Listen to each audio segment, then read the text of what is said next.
આજરોજ બપોરે 11:30 વાગ્યે ગાયની અડફેટે આવ્યું દંપતી। દિવાળીની ખરીદી કરવા નીકળેલા દંપતીને ગાયે ભેટા મારતા હોસ્પિટલમાં દાખલ।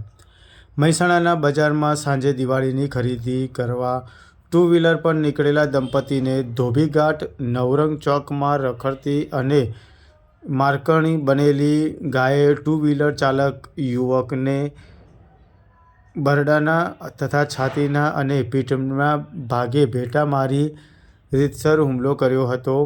તેમની પત્ની પણ આ ગાયની અડફેટે આવી જતા ઈજા પહોંચી હતી। મહેસાણા બજારમાં દિવાળીનો માહોલ જામ્યો છે, તેવામાં રખડતા ઢોરનો આતંક જોવા મળ્યો હતો, જેમાં ટુ વ્હીલર પર આવતા દિવાળીની ખરીદી કરવા આવતા દંપતીને અડફેટે લીધું ગાયે, જેના કારણે છાતીના અને બરડાના ભાગે અને પીઠના ભાગે પર ગંભીર ઈજાઓ પહોંચી હતી।